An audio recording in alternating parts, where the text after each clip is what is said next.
बिहार विधानसभा चुनाव में सबको चौंकाने वाले ऑल इंडिया मजलिस-ए-इत्तेहादुल मुस्लिमीन के अध्यक्ष असदुद्दीन ओवैसी अपने प्रदर्शन से खासा उत्साहित हैं। बिहार चुनाव के बाद ओवैसी की नजर अगले साल होने वाले बंगाल विधानसभा चुनाव पर है। ऐसे में नेताओं के बीच बयानबाजी शुरू हो गई है। इसी कड़ी में ओवैसी ने बीजेपी नेता और केंद्रीय गृह मंत्री अमित शाह को खुला चैलेंज दिया है। दरअसल AIMIM चीफ असदुद्दीन ओवैसी ने अमित शाह पर निशाना साधा है। रोहिंग्या मुसलमानों का नाम वोटर लिस्ट में शामिल किए जाने के मामले में असदुद्दीन ओवैसी ने कहा कि क्या गृह मंत्री अमित शाह सो रहे थे? ये देखना उनकी जिम्मेदारी है कि कैसे रोहिंग्या मुसलमानों का नाम वोटर लिस्ट में आ गया।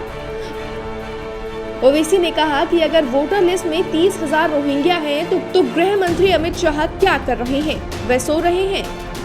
क्या ये देखना उनका काम नहीं है कि 30-40 हजार रोहिंग्या कैसे वोटर लिस्ट में आ गए?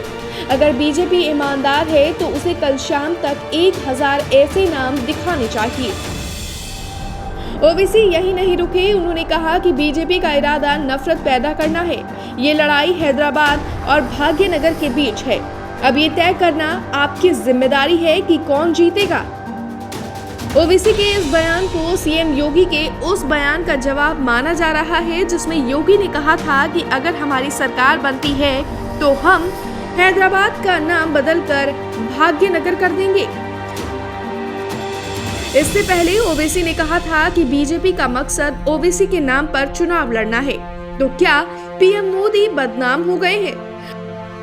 उनके नाम पर बीजेपी चुनाव नहीं लड़ सकती। उनको सिर्फ शेरवानी, टोपी और दाढ़ी वाला ओवैसी ही नजर आ रहा है। इसके अलावा लव जिहाद पर कानून बनाने के मुद्दे पर ओवैसी ने कहा, बिहार में चुनाव आया तो बीजेपी ने लव जिहाद का मुद्दा उठाया।